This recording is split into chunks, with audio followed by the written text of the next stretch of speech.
guys. My name is Junaid Mohammed. I'm working as a behavior therapist in Pinnacle Blooms Network. Today, me and Amrita Raj, she's also working as a behavior therapist in Pinnacle Blooms Network. We are going to talk about autism and ADHD and some related issues like overlapping and some other diagnosis issues. So we'll be starting from defining what is, or we'll be starting from explaining what is autism and what is ADHD and what are the common things which are discussed in ADHD and autism. So autism is normally we use ASD. The short term we use is ASD, and it stands for Autism Spectrum Disorder, and it's a neurodevelopmental disorder, and the onset is the childhood. So usually in the early developmental period, the signs of autism starts revealing, and by the age of 3, most of the times we seeing some prominent symptoms of autism, and it is the onset is in childhood, and the major concern regarding ASDs, it will be causing significant impairment in social communication, and interaction deficits will be a major symptom or major characteristics of autism, and they'll be engaging in a repetitive or restricted interest or behavioral patterns if they are diagnosed with autism spectrum disorder, and they'll be showing a lot of sensory issues as well. And when we come to ADHD, it stands for attention deficit hyperactivity disorder, and same like ASD, it is also a neurodevelopmental disorder, and the onset is childhood. And apart from other than ASD characteristics, ADHD have some other unique characteristics like hyperactivity, impulsivity, and attention deficits. And so why we have to discuss about ADHD and ASD and why it is important? Because till DSM-5, it is considered that the inattention and hyperactivity, impulsivity was a secondary to ASD. So till DSM-5 published, it was considered as a secondary symptoms for autism. So from DSM-5, we started diagnosing it as a different like disorders like ASD and ADHD, and the cases are increasing day by day. The cases of ADHD and ASD is increasing day by day, and a much more important thing is there is an overlapping phenomenology between ADHD and ASD, because 13% of the kids who are diagnosed with ADHD have been diagnosed after 2 years with ASD. So it happens almost 40 to 60% of the time as a comorbid condition like ASD plus ADHD. So till the DSM-5, we never had a different diagnostic criteria for autism and ADHD. But now we have a separate criteria for autism and ADHD, but at the same time, there are chances for the co-occurrence like ASD and ADHD in the kids. So, and now we'll be moving on to some overlapping phenomenology, and we'll be looking into the biology of ASD and ADHD. So, what causes this? Till now, we are not sure about what causes autism or what causes ADHD or what causes any of the neurodevelopmental disorder. We know about the symptoms, we know how to diagnose it, and we know how to bring a change through therapy and through medication for all these neurodevelopmental disorders.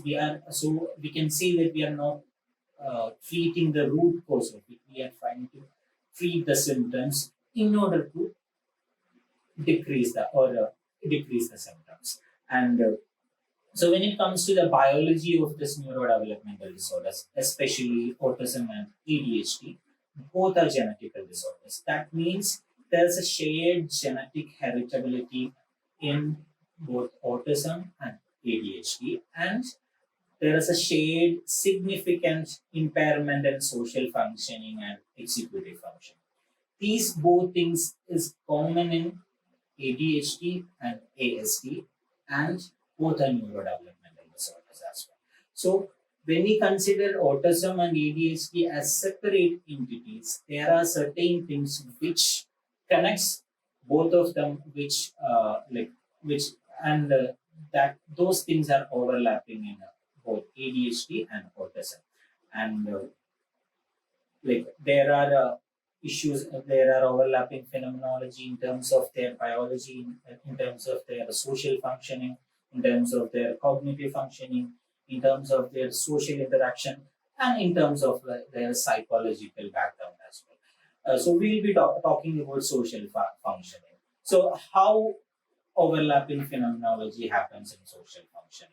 So when it comes to ASD, the most significant characteristics of ASD is lack of social skills, and when it comes to ADHD, they'll be having hyperactivity and impulsivity, which ultimately causes impairment in social communication. So in both cases, we will be having a deficits in social communication in ASD and ADHD. So in terms of social functioning, this is overlapping between ASD and ADHD. And when it comes to social cognition as well, uh, when the kid is having ADHD, definitely they'll be having some hyperactivity, impulsivity, and the lack of attention as well.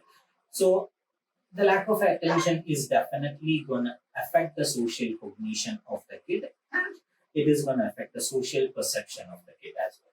And the same thing happens in the ASD, because the major characteristics of ASD is lack of social skills, lack of communication skills. So both things are coming, both in social cognition, both ASD and ADHD kids shows some or the other kind of deficits. And when it comes to social interaction, the level of reciprocal friendship in ASD is very low. The reciprocal friendship in ASD is very low, and so because of that, they are unable to maintain a proper social communication, a proper social skills as well. And they will be lacking in terms of social skills. When it comes to hyperactivity, like I said earlier, the hyperactivity, the inattention, the impulsivity will stop them to make a fruitful or make a useful connection with the society, connection with the people, or at least the peer group relationship will be disturbed due to this hyperactivity, impulsivity, and inattention. So both the kids, both the patients, those who are diagnosed with ASD, those who are diagnosed with ADHD as well, will be having some issues with their social interaction. And when it comes to their psychology, what are the psychological issues they will be facing? So then we'll be talking about their executive functions like inhibition, cognitive functioning, planning, decision making, problem solving, memory, concept formation.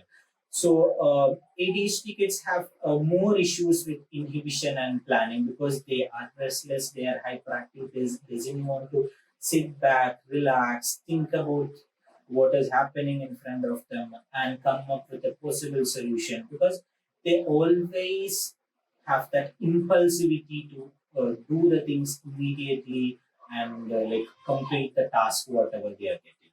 And when it comes to ASD kids, they have issues with cognitive flexibility. They'll be able to sit somewhere, they'll be able to do a particular task, they'll be able to complete, solve a problem, come up, they'll be able to perform in terms of problem solving, decision making. But when it comes to cognitive flexibility, it is again a difficulty for ASD kids. So, in terms of their biology, in terms of their social communication, in terms of their social cognition, in terms of their psychology, there are overlapping phenomenology between ASD and ADHD. And this makes diagnosing ADHD and ASD makes a little bit difficult for the diagnosticians. And next, when we next we want to come to the diagnostic issues, the real diagnostic issues. Usually, I told in the beginning that the neurodevelopmental disorders are diagnosed in the early developmental stages, and it is said that and, and, and, and the information we are collecting during the diagnosis, during the assessment and diagnosis, the information we are collecting is either from the parent or either from the caretaker or either from the teachers as well. So maybe there are high possibilities that the parents or whoever providing the information will be stressing more on some ADHD symptoms than ASD symptoms, and the other at the same time they will be stressing on some ASD symptoms rather than ADHD symptoms. So the information we are collecting from the parents and the symptoms they are stressed upon will make a difference and will be influencing in our assessment and diagnosis. So that is a major concern when it comes to the diagnosis of ASD and ADHD. And that's why most of the times a kid will be diagnosed with ADHD in the beginning. After sometimes the kid will be coming up with some ASD symptoms. So this is a major concern when it comes to diagnosis of ADHD and ASD. And the other thing is when we talk about ASD, it is in a continuum. It is in a continuum means it is a spectrum disorder. The symptoms, the severity, it varies from person to person, and it evolves. The severity goes down sometimes, sometimes it goes up. So the time we take the assessment, the time we take we give the diagnosis, thus variation is going to affect the diagnosis and the assessment.